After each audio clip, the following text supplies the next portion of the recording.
Vous écoutez Radio Lomé, il est 12h30.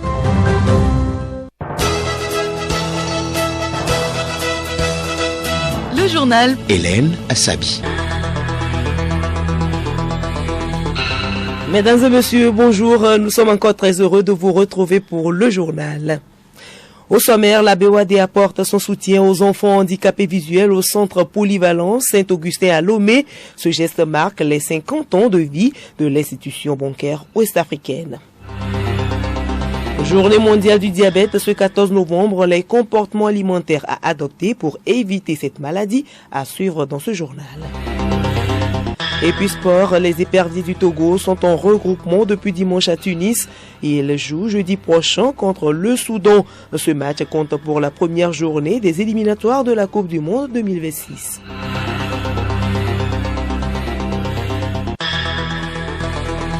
Radiolomé.tg. Il a reconnu comme un centre financier de choix dans la sous-région et sa capitale, le pilier de l'industrie financière africaine. Il s'agit du Togo. Lomé, la capitale, accueille du mercredi au jeudi prochain la 3e édition de AFIS, African Financial Industry Summit. L'événement se veut un cadre d'échange pour la construction d'une industrie financière africaine de classe mondiale. Léontine Atogima. Près de 1000 experts de l'industrie financière sont attendus à Lomé. Il s'agit entre autres des banquiers, des assureurs, des opérateurs économiques, des responsables des fintech et des décideurs politiques. Ils arrivent d'Afrique et du monde entier pour des échanges autour des services financiers inclusifs et durables pour le développement socio-économique du continent. Le Togo abrite pour la seconde fois consécutive le sommet AFIS.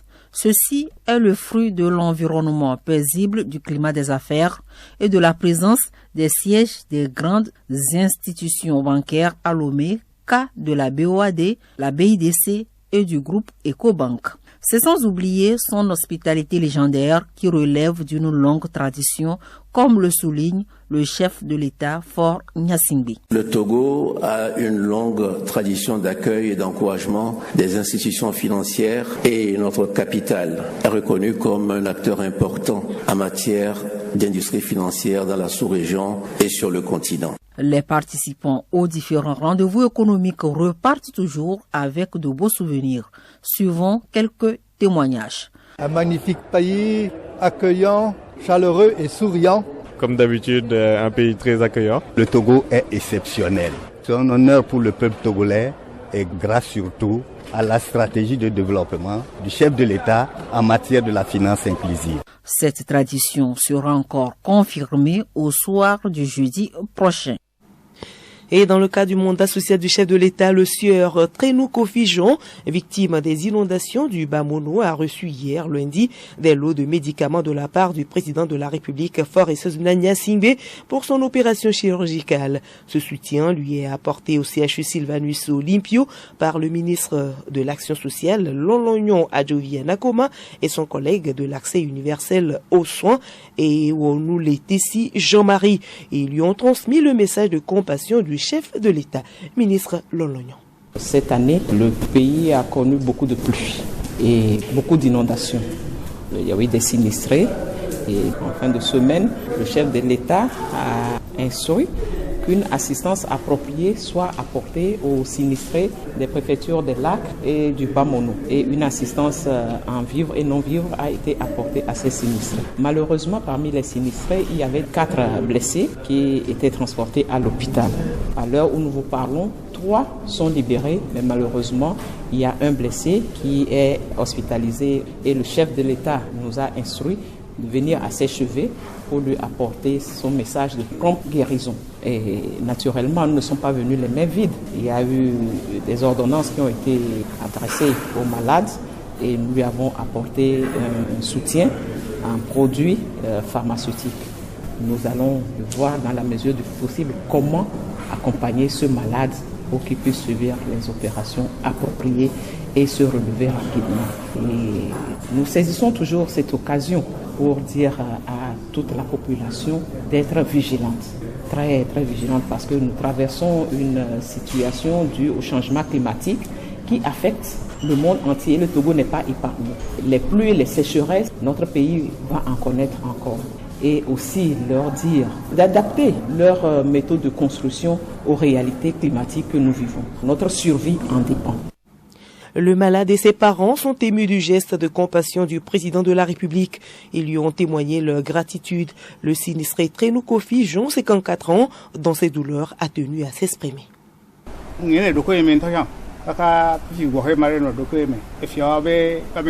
Je n'étais pas conscient en arrivant ici au CHU. J'ai suivi des soins intenses. Ça va mieux maintenant, mais il me faut des moyens pour l'opération. Je n'ai rien. Heureusement, le chef de l'État vient à mon aide et prend en charge mon traitement. Je remercie le président Faure Gnassingbé pour son geste. Que Dieu le bénisse abondamment et le soutienne. Les deux ministres ont également visité les autres malades de la salle en leur adressant des messages de bienveillance et de prompt rétablissement. Ils ont également visité le service traumatologie rénové qui s'ouvrira les prochains jours. La BOAD participe également à l'action humanitaire. Dans le cadre de la célébration de son jubilé d'or, l'institution a fait don de divers produits au centre polyvalent Saint-Augustin hier à Lomé. Reportage Léontina Togima. C'est la joie qui a animé la soixantaine d'enfants malvoyants du centre polyvalent Saint-Augustin de Kégué à Lomé. Des dizaines de sacs de riz, de cartons de boîtes, de conserves et de bidons d'huile ont été apportés par la délégation de la BOAD, ce qui réjouit les enfants handicapés visuels. Il y a des macas, tomates, sardines, riz, sucre, gari. J'ai aimé parce que nous avons besoin d'utiliser ce cadeau. Je me sens très content et je voudrais remercier la BOAD de nous avoir donné ces merveilleux cadeaux. Face à la cherté de la vie, ce geste de la BOAD vient soulager les peines du centre. Lagna Pirenam, directrice du centre polyvalent Saint-Augustin. La BOAD nous a redonné l'espoir de vivre, puisque nous sommes vraiment à un moment très dur, ce n'est pas chose aisée. Et aujourd'hui, la BOAD nous a donné l'espoir. La BOAD est à sa deuxième action à l'endroit du centre et compte poursuivre si le besoin se fait sentir.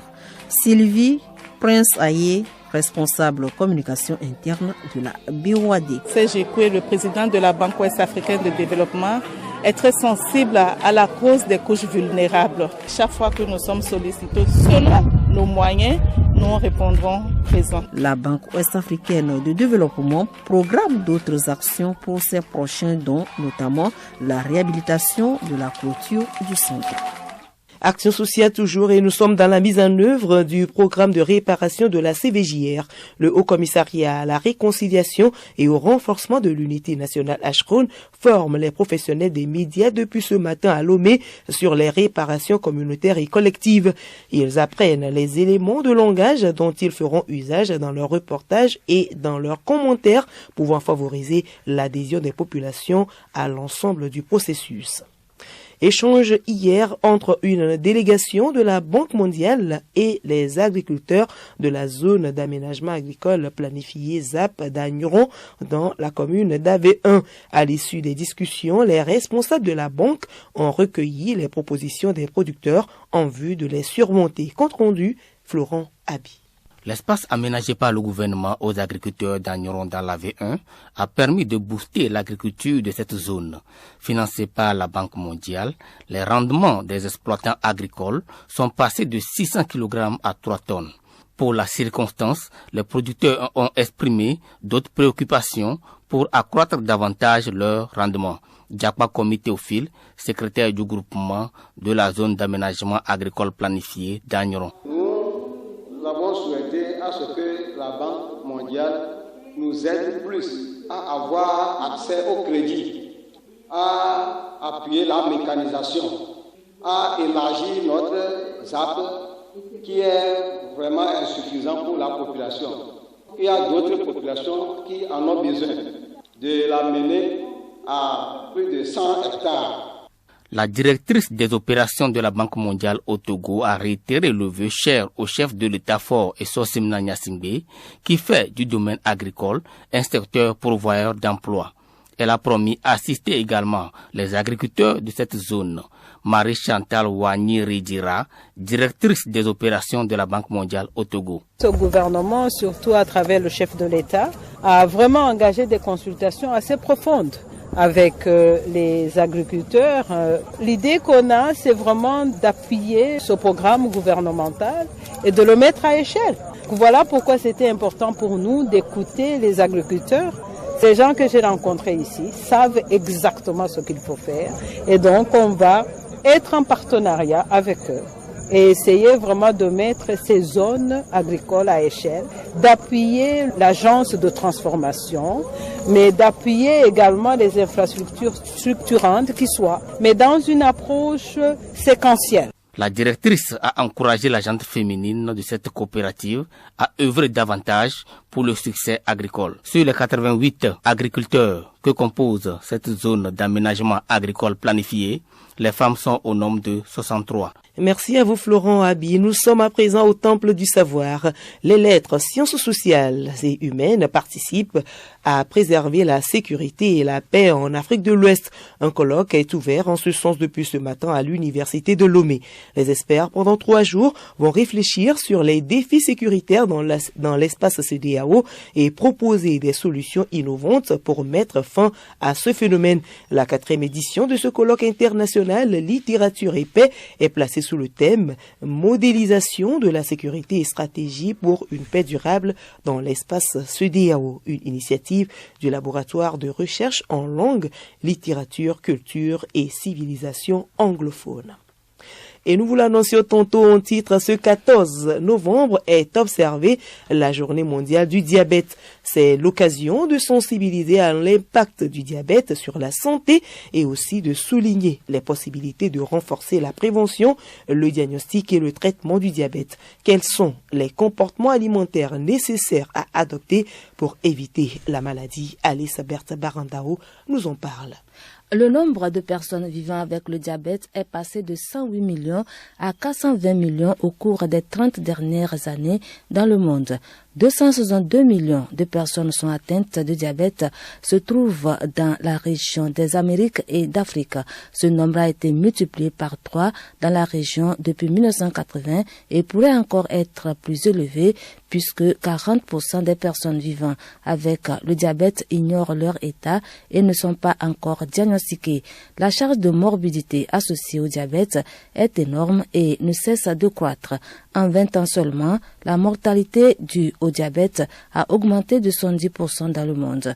Le diabète entraîne la cécité, l'insuffisance rénale, les crises cardiaques, les AVC, les amputations des membres inférieurs, d'où l'obligation de mener une vie saine et hygiénique. Le diabète de type 1 qui est inné n'est pas évitable. Le diabète de type 2 est souvent évitable par une alimentation saine, une activité physique régulière, le maintien d'un poids corporel normal et l'absence de tabagisme. Le diabète peut être traité et ses complications évitées ou retardées grâce à un dépistage et à un traitement régulier.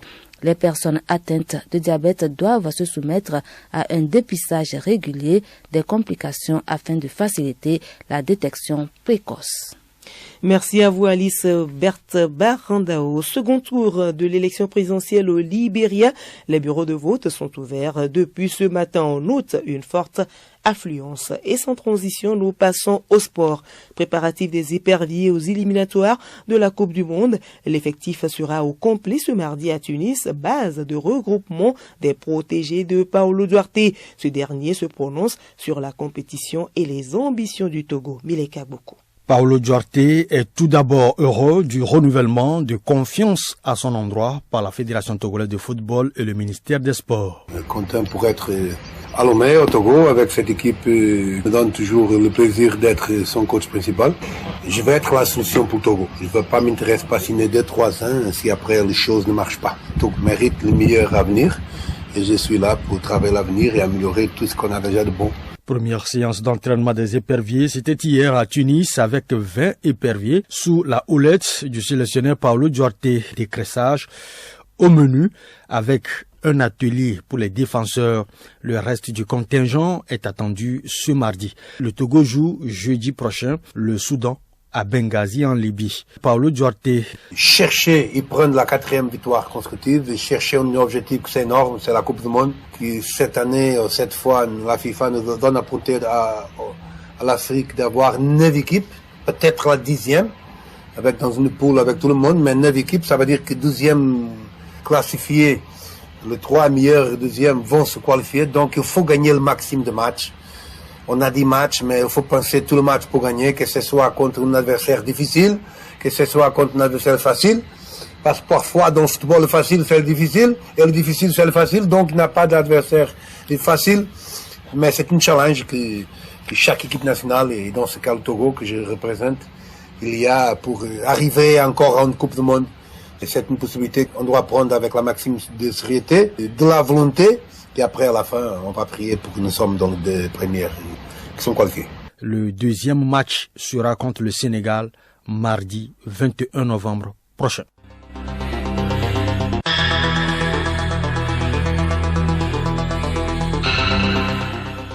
Voilà, ainsi se referme ce journal. Merci à vous de l'avoir suivi. Le rappel des titres. La BOAD apporte son soutien aux enfants handicapés visuels du centre polyvalent Saint-Augustin à Lomé. Ce geste marque les 50 ans de vie de l'institution bancaire ouest-africaine. Et puis, journée mondiale du diabète ce 14 novembre. Les comportements alimentaires à adopter pour éviter cette maladie. Vous les avez suivis dans ce journal.